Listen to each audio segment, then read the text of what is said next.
குடிச்சு டீ குடிச்சு எல்லாம் பண்ணிட்டீங்களா? உங்கள் கைத்தட்டலோட உங்கள் ஜில்லா அன்பு சகோதரி வருகிறார். வாழ்த்துக்கள். ரவிக்குமாருக்கு மனம் நிறைந்த பாராட்டு.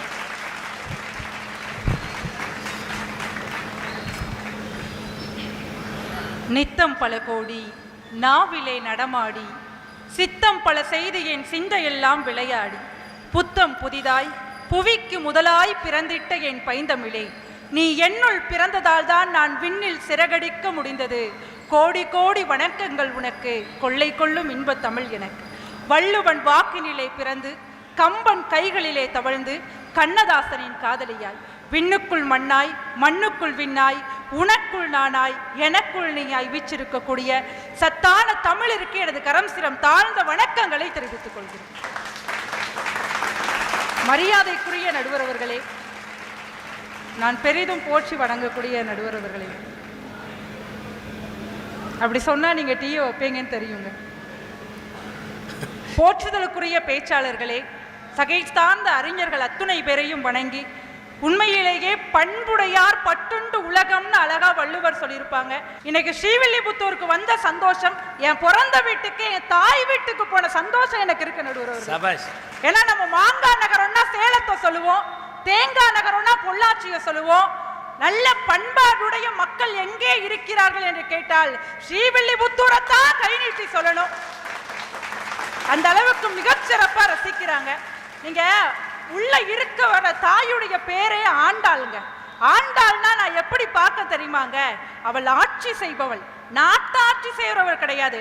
பக்தர்களின் அன்பு மனங்களை எல்லாம் ஆட்சி செய்பவள் ஆண்டாள் என்று சொன்னால் அந்த ஆண்டாள் கூட, அந்த ஆண்டாள் தான் சார் எங்களுடைய அணிக்கே சாட்சி. இறை நெறியிலும் அன்றும் இன்றும் மிளிர்பவர்கள் பெண்களா ஆண்களா? இதானாங்க உங்களுக்கு பிரச்சனை. எங்க ரவிக்குமார் அண்ணன் வந்தார், உண்மையிலேயே ரொம்ப சிறப்பா பேசினார். எங்க அண்ணனுக்கு ஒரு கைத்தட்டல் கொடுங்க. நீங்க எல்லாரும் ரொம்ப நல்லா பேசினார். கண்ணதாசனை பத்திலாம் பேசினார். எங்க மார்களையும் பெண்களும் ஒண்ணுன்னு அதே கண்ணதாசன் தான் சொன்னார் தெரியுமா? காலங்களில் அவள் வசந்தம், கலைகளிலே அவள் ஓவியம், மாதங்களில் அவள் மார்கழி, மலர்களிலே அவள் மல்லிகைன்னு சொன்னாங்களே. எங்களுக்கு சாதகமா கண்ணதாசனே பேசிட்டு போயிட்டார். புத்தரை பத்தி அவ்வளவு அழகா பேசினாங்களே. புத்தரை பத்தி இந்த உலகமே தெரியுதுன்னு சொன்னா அவருடைய மனைவி யசோதரா செஞ்ச தியாகத்தினாலதான் புத்தரையே எல்லாரையும் கண்டுபிடிக்க முடியுது. இங்க பாருங்க, இவ்வளவு பெண்கள் இருக்காங்களே. ஆண்டாள் மாதிரி எங்க பாப்பாவை அலங்கரிச்சது யாருங்க? அவங்க வீட்டுல இருக்கக்கூடிய அப்பாவா இல்ல அம்மாவா? சொல்லுங்க மாமி, நீங்க சொல்லுங்க மாமி. அவங்க அம்மா தானே அலங்கரிச்சது. அப்ப பெண்கள் தானங்க அதிகமா இறைநீர்ல முன்னாடி வந்து நிக்கிறோம். எங்க வீட்டுக்கு வரக்கூடிய மருமகளை தானே மகாலட்சுமின்னு சொல்லுவாங்க, அப்படிதானம்மா? அம்மா, ஒரே ஒரு குறுக்கீடுக்கு மன்னிக்கணும். நாங்கள்லாம் தாயார் பிறந்த இந்த மண்ணில் ஒரு ஆண்டாளை பார்க்கணுன்னு வந்தோம். ஆனால் குரு சாணக்கியால பல ஆண்டாள்களை இந்த மேடையில் அலங்கரித்த அந்த தாயார்களுக்கு ஒரு கைத்தட்டு. ரொம்ப கஷ்டம். ஒரு 10 நிமிஷம் ஆடணுங்கிறதுக்காக 10 நாள் ஜிமிக்கி எல்லாம் வாங்கி அந்த ட்ரெஸ்ஸு தைச்சி மேக்கப் போட்டு புருஷனோட சண்டை போட்டு இங்கே வந்தால் வேம்பு ஐயாவும் மணிகண்டனும் வந்துட்டார் சீக்கிரம் முடிங்கன்னு சொல்லி அதுக்கு மேலேயும் அந்த ஆண்டாள் ஒத்த காலில் நின்னா பாருங்க. அதுக்கே ஒரு கைத்தட்டு அந்த பெற்றோர்களுக்கு. பெண்களுக்கு இந்த காலத்துல பக்தி குறைவா இருக்குன்னு எங்க அண்ணன் ஒரு குற்றச்சாட்டை வச்சாங்களே. குழந்தை வளர்ப்புல எங்க எத்தனை குழந்தைகள் நீங்கள் சொன்ன மாதிரி ஆண்டாளா சாட்சியா நின்னாங்களே. அந்த பிள்ளைகளுக்காக ஒரு கைத்தட்டல் கொடுங்க நீங்க. சரி, இந்த மாதத்திலேயே பாருங்க சார், ஆண்டாள் கோயிலுக்கு காலையில திருப்பாவை பாசுரம் பாடுறதுக்கு பெண்கள் அதிகமா வராங்களா இல்ல ஆண்கள் அதிகமா வராங்களாங்க? எதிரணியை பார்த்து நான் கேட்கிறேன். டீ குடிச்சா மட்டும் போதுமானா இல்ல கேட்கிறேன். வீட்டுல இருக்கக்கூடிய பெண் பிள்ளைகள் தாங்க. டீ கூட அந்த ஆள் மிதிக்கல, நான் மிதிச்சிருக்கேன். வீட்டுல இருக்கக்கூடிய பெண் பிள்ளைகள் தாங்க அந்த குடும்பத்தின் இறைக்கு சாட்சியா இருக்காங்க. ஒரு வீட்டுக்கு வரக்கூடிய பொம்பளை பிள்ளைய வலது கால் எடுத்து வச்சு வர சொல்லுவாங்க. ஏன் இடது கால் எடுத்து வச்சு வர சொல்லலாம் இல்லையா? எதுக்கு தெரியுமாங்க வலது கால் எடுத்து வச்சு வர சொல்றாங்க? ஒரு போருக்கு போகக்கூடிய வீரன் லெஃப்ட் ரைட்டுன்னு இடது கால் எடுத்து வச்சு போவான். ஏன்னா அவன் ஒரு எதிரி நாட்டை அழிக்கிறதுக்காக போறாங்க. ஆனா ஒரு வீட்டுக்கு வரக்கூடிய பொம்பளை பிள்ளை அந்த குடும்பத்தை வாழ வைக்கிறதுக்காக வாரா. அதனால வலது கால் எடுத்து வச்சு வாரான்னு சொன்னா நாங்க வந்தாதான் நீங்க ஹீரோ, இல்லாட்டி சீரோ. அதை தெரிஞ்சுக்கோங்க முதல்ல. என்ன பேச்சுங்க? ஐயப்ப பக்தர்கள் சாமி மாதிரி இருக்காங்க. கார்த்திகை மாசம் மட்டும்தானே நீங்க சாமியா இருக்கீங்க? நீங்க மலைக்கு போயிட்டு வர்றதுக்குள்ள எங்க மாமிமார்கள்லாம் வீட்டுல விளக்கேத்தி என் புருஷன் எப்ப வருவாருன்னு காத்துக்கிட்டு இருப்பாங்களே பெண்கள், எங்களை போய் இறை பக்தி இல்லைன்னு பேசலாமாங்க நீங்க? ஆனாம்மா என் வீட்டுக்கு பேசக்கூடாது சார். நீங்க இல்லம்மா பேசுறதுக்கு பேசவே கூடாது சார். இப்ப தெரியுதா இவங்க பக்தி எவ்வளவு பெரிய பக்தின்னு? இதுதாங்க பதி பக்தின்னு சொல்றோம் நாங்க. அம்மா இங்கேயே இந்த அம்மா இந்த பேச்சு பேசினா வீட்டுல என்ன பேச்சு பேசும்? என் மாப்பிள்ளைய நினைச்சா கண்ணீர் வருது. ஒரு நிமிஷம் பேசிக்கிறேம்மா. என் வீட்டிலேருந்து 4 வீடு தாண்டி ஒரு ஆள் இருக்கான் ராமசாமின்னு. சாமிக்கு மலைக்கே போக மாட்டான், சாமியே பிடிக்காது. திடீர்னு பார்க்குறேன் 3 நாளைக்கு முன்னாடி மாலை போட்டு விபூதி வச்சு சந்தன குங்குமம் வச்சு சாமி ஐயப்பா சாமி ஐயப்பான்னா. என்ன மாப்பிள்ளை திடீர்னு மாலை போட்டேன்னு? ஒன்றும் இல்லைடா, கல்யாணம் ஆகி 20 வருஷம் ஆச்சு, மரியாதையே இல்லை. திடீர்னு ஊதாவை கட்டி மாலையை போட்டு வந்தேன். என் பொண்டாட்டி சாமி வாங்க சாமி, சாமி உட்காருங்க சாமி, சாமி பால் சாப்பிட்றீங்களா சாமி பால். இப்போ எல்லா பேரும் பர்மனெண்ட்டாக மாலை போட ஆரம்பிச்சுட்டான். உங்கள் புடுங்கல் தாங்காம. எங்க அப்படி சொல்லாதீங்க நடுவர் அவர்களே. வீட்டுக்கு வாசல்ல துளசி மாடை இருக்கிறது எவ்வளவு ஐஸ்வர்யம் மாமி சொல்லுங்க. என் வீட்டுக்கார இன்னைக்கு காலையில நம்ம கிருஷ்ணனுக்கு துளசினா ரொம்ப பிடிக்கும், போய் தோட்டத்துல துளசி பறிச்சுட்டு வாங்கன்னு சொன்னாங்க. ஒரு கட்டு நிறைய கொண்டு வந்தாரு. என்ன தெரியுமா கொண்டு வந்தாரு? புதினா செடியை பறிச்சுட்டு வந்தாருங்க. எங்க இந்த ஆண்களுக்கு துளசி எது புதினா செடி எதுனே உங்களுக்கு தெரிய மாட்டீங்க. நீங்க எப்படிங்க இறை நெறிய வளர்ப்பீங்க? இல்ல கேட்கிறேன். எங்க கிருஷ்ணன் ஒரு தராசு தட்டுல ஒரு பக்கம் இருந்தாரு, மறுபக்கம் 108 பத்தினிகளுடைய நகை ஆபரணங்கள்லாம் வைக்கும் போது இறங்காத தராசு தட்டு ஒரே ஒரு துளசி செடிய ருக்மணி தன்னுடைய அன்பால தன்னுடைய காதலால வச்சப்போ கண்ணனுடைய தட்டு மேலேறி துளசியினுடைய எடை கூடுதுன்னு சொன்னா அந்த கண்ணனுக்கு துளசியை தருபவர்களுக்கு தன்னையே தருவான் என்று சொன்னால் அந்த துளசி செடியை கூட முன்னாடி வைக்கிறது எங்க பெண்கள் என்பதை எதிரணிக்காரங்க புரிஞ்சுக்கணும் நடுவர்களே. அந்த துளசி செடி அடிவாரத்துல நம்ம ஆண்டாள் பிறந்தாங்க. அந்த துளசி செடி அடிவாரத்துல ஆண்டாள் பிறந்தா இன்னைக்கு மார்கழி 7வது நாள் திருப்பாவையில என்னங்க சொல்றா? கீசு கீசெங்கும் ஆனை சாத்தன் கலந்தன். அப்படி கடைசியா சொல்றா பெருமாளை கேசவான சொல்றா நடுவர்களே. கேசவானா என்ன தெரியுமாங்க? தடைகளை நீக்குபவன் என்று பொருள். கேசவான்னு 7 முறை சொல்லிட்டு நம்ம எந்த செயலை செஞ்சாலும் அவை தடைகளை நீக்குவான்னு சொன்னா இந்த ஆண்டாள் கோயிலுக்குள்ள ஒரு நாளிக்கிணறு இருக்கு, அப்படிதானங்கய்யா? அதுல தண்ணி இல்லாட்டி கூட ஒரு கதை சொல்றாங்க.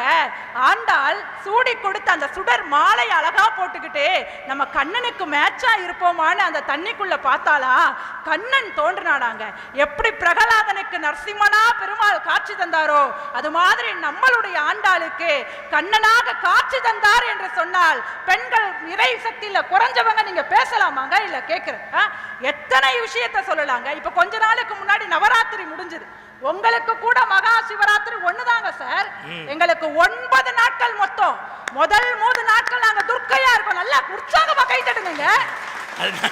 அதனாலதான் வீட்டுல நாங்க 1 சொன்னா மனைவி 9 சொல்றாங்க. அப்படி கிடையாது. நான் எங்களுக்கு 1 தெரியாமமா சார், எங்களுக்கு 1 சொன்னா புரிஞ்சிருங்க.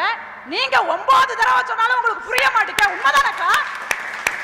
மரமண்டைங்களா முதல் 3 நாட்கள் பெண்கள் பாருங்க வீட்டுல துர்க்க மாதிரி இருப்போம் நாங்க. மத்திய 3 நாட்கள் பாருங்க மகாலட்சுமியா இருப்போம். கடைசி 3 நாட்கள் பாருங்க சரஸ்வதியா இருப்போம். 9 நாட்கள் எப்படி பெண் தெய்வத்தை கொண்டாடுகிறோமோ அது மாதிரி ஆண்கள் எல்லாம் பெண்கள் எங்களை நீங்க கொண்டாடி தீக்கணும் இல்லையா நடுவர்களே?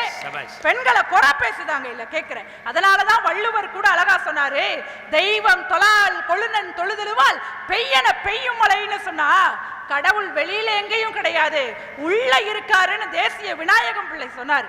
கோவில் முழுவதும் கண்டேன், உயர் கோபுரம் ஏறி கண்டேன், தேவாதி தேவனை நான் தேடியும் கண்டிலேனே. அப்ப கடவுள் எங்க இருக்காரு? உள்ளத்தில் உள்ளானடி இறைவன். அதை நீ உணர வேண்டுமடி. உள்ளத்தில் உணர்ந்தாயெனில் கோவில் உள்ளேயும் உணர்வாயின்னு சொன்னாங்கன்னா உள்ள இருக்கிறத உணர்றது எப்பவுமே பெண்கள். நல்லா கை தட்டுங்க. நீங்க பாத்தீங்களா? உணர்ந்தாங்க நடுவர்களே. அங்க பாருங்க கூட்டத்துக்கு நடுவுல பாருங்க எங்க அக்கா பாருங்க அந்த குழந்தை அப்படி மடியில தாங்கிக்கிட்டு இருக்காங்க நடுவர்களே. கணவனை நாங்க மனசுல தாங்குறோம், குழந்தைய மடியில தாங்குறோம், குடும்பத்தை தலையில தாங்குறோம்னு சொன்னா எங்க பெண்கள் சரியில்லைன்னு எப்படிங்க சொல்லலாம்? உங்க மொத்த எல்லாத்தையும் புருஷன் தாங்குறான். நீங்க சொல்றாங்கம்மா. அவங்க சொல்லுவாங்க, நீங்க கேட்காதீங்க. நான் கேட்க மாட்டேன். நீங்க எங்க பக்கமா பாருங்க நடுவர்களே.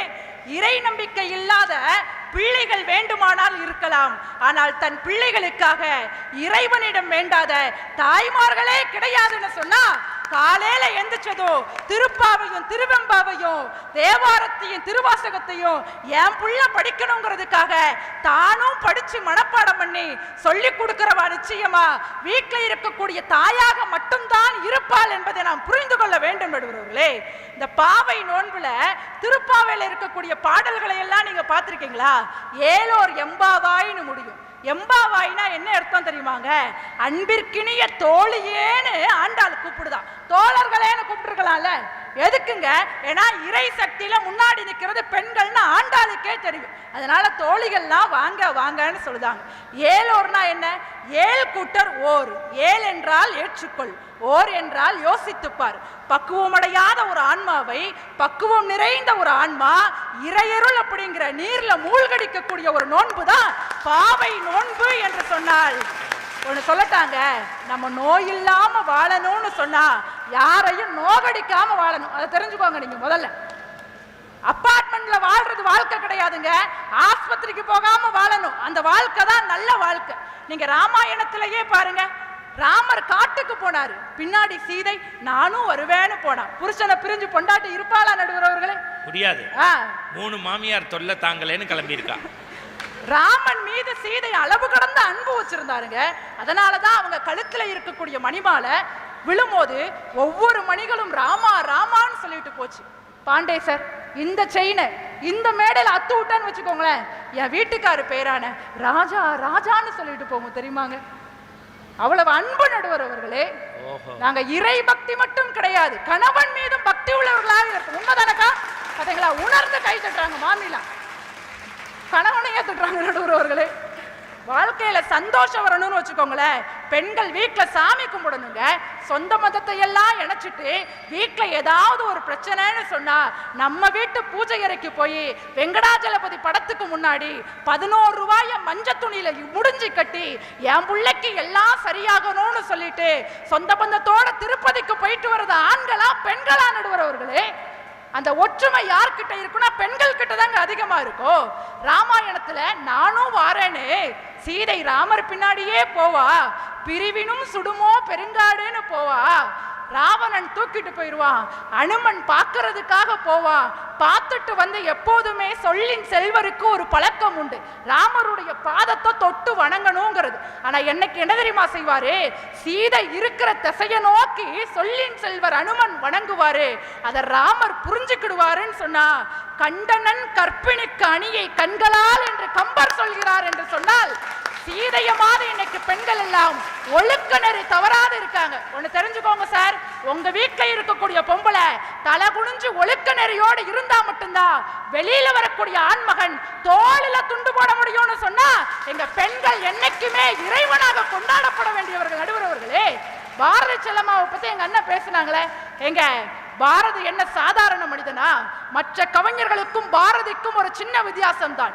எல்லா கவிஞர்களும் காலத்தால் வென்றார்கள், ஆனால் பாரதி மட்டும்தான் காலத்தையே வென்றார் நடுவரவர்களே.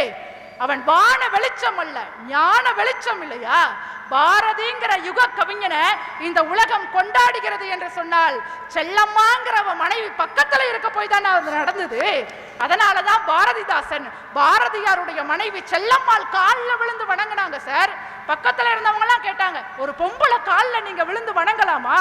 அதற்கு சொன்னாங்க, பாரதி என்ற யுக கவிஞனை இந்த உலகத்திற்கு கொடுத்தவள் செல்லம்மாள் என்கிற பெண் என்று சொன்னார்கள் என்று சொன்னால், அப்பேற்பட்ட பொண்டாட்டி இருந்தா மட்டும்தான் நீங்க ஒழுங்கா குடும்பம் நடத்த முடியும். என்ன பேச்சுங்க சார்? இல்ல கேட்க நிறைவா ஒரு 2 செய்தியை சொல்லி நான் நிறைவு பண்ணிக்கிறேன்.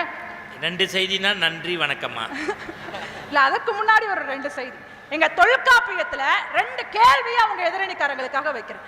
தொல்காப்பியத்துல அழகா சொல்றாங்க, நற்பண்புகள் நல்ல பண்புன்னு. பெண்களுக்கு 4 பண்பு, ஆண்களுக்கு 4 பண்பு. இந்த 4 பண்புகளும் உங்களுக்கு இருக்கான்னு நீங்க ஒத்துக்கோங்க, நீங்க இறைநெறியில் சிறந்தவர்கள் என்று நாங்களும் ஒத்துக்கிடுவோம். ஆண்களுக்கான 4 பண்புகள்: அறிவு, நிறை, அறிவு நிறைஞ்சிருக்கணும். நிறை என்பது நன்மை நிறைந்து இருக்கணும். ஓர்ப்பு, கூர்ந்த ஆராய்தல். கடைபிடி, நன்மையை கடைபிடிக்கணும். இந்த 4 விஷயம் ஆண்களுக்கு உண்டானது. ஆனால் பெண்களுக்கு ஒரு 4 விஷயம் தொல்காப்பியர் சொல்லுது: அச்சம், மடம், நாணம், பயிர்ப்பு, இந்த 4 பெண்களுக்கு இருக்கிறது என்று நான் நம்புகிறேன். நல்ல ஒரு கைத்தட்டல் கொடுத்து ஆமோதிங்க. அச்சம்னா ஒரு அபாய எச்சரிக்கை. எங்க குடும்பத்துல 1000 பிரச்சனைகள் எங்களை சூழ்ந்து இருக்கும். மாமியார், மாமனார், நாத்தனார்னு எத்தனை பிரச்சனை இருந்தாலும் அதை நாங்க சமாளிக்கிறோம். உண்மையா இல்லையாக்கா? அச்சம். மடம்னா எல்லாம் தெரிஞ்சிருக்கும், எங்களுக்கு எல்லா சாப்பாடும் செய்ய தெரியும். ஆனா மாமியார் இருந்து தலையில குட்டுவாங்க, நாங்க வாங்கிக்கிட்டு பக்கத்திலேயே அமைதியா இருப்போம். அதுதான் மடம் என்பது. நாணம்ங்கிறது வெட்கம். கணவன் பக்கத்துல வரும்போது ஒரு ரோஜா பூ கொடுக்கும் போது அப்படி ரோஜா பூவாவே நாங்க மாறி இருக்கோம்ல சார், அதுதான் வெட்கம் அப்படிங்கிறது. அந்த வெட்கம் கண்ணனை நினைக்கும் போது ஆண்டாளுக்கு வந்ததுங்க. அதனாலதான் திருப்பாவையை தேடி தேடி ஓடுனா, ஆண்டாள் கண்ணனை கரம் பிடிக்கணுங்கிறதுக்காக. பயிர்ப்பு ஒரு வகையான கூச்ச உணர்வு. எந்த ஆண்மகன் தன்னை தொடுகிறான் அப்படிங்கிற கூச்ச உணர்வு இந்திய நாட்டு பெண்களுக்கு எப்போதுமே உண்டு. அதனால் தான் ஒழுக்கத்தில் சிறந்தவர்களாக நாங்கள் இருக்கிறோம் என்று சொன்னால், நடுவர் அவர்களே, ஜெயமோகன் தான் அழகா ஒரு கதையில சொல்லியிருப்பாங்க. குழந்தைக்கு சாப்பாடு கொடுத்துக்கிட்டு இருப்பாராம். ஜெயமோகன் கிட்ட குழந்தை கேட்குமா, அப்பா காளிக்கு 16 கையின்னு எல்லாரும் சொல்றாங்களே, உண்மையானு கேட்குமா. அதற்கு எழுத்தாளர் ஜெயமோகன் சொல்லுவாரா, உங்க அம்மாவை பார்த்தியா, துணி துவைக்கிறா, பாத்திரம் கழுவுறா, தண்ணியை எடுத்து தரா, உனக்கு சாப்பாடு ஊட்டி விடுறா, அப்படி எனக்கும் சாப்பாடு ஊட்டி விடுறா இல்லையா? ஒரு நிமிஷத்துல உங்க அம்மாவுக்கே இத்தனை கைகள் என்று சொன்னால் காளிக்கும் 16 கைகள் இருக்கிறது என்று ஜெயமோகன் தன் எழுத்துக்களிலே வடித்திருப்பார். நடுவர் அவர்களே, பெண்கள் வீட்டிலே காளியாகவும் மாரியாகவும் நாங்கள் இறை சக்தியை கொண்டாடி கொண்டிருக்கிறோம் என்று தெரிவித்துக் கொண்டு, வாய்ப்பு தந்த நல்ல உள்ளங்களுக்கெல்லாம் நன்றி கூறி, எனது பேச்சில் குறை இருந்தால் பொறுத்துக் கொள்ளுங்கள், நிறை இருந்தால் வாழ்த்து சொல்லுங்கள். அருமையான வாய்ப்பை வழங்கிய சாணக்கியா குரு வலையொலி காட்சிக்கும் நன்றி, வணக்கம்.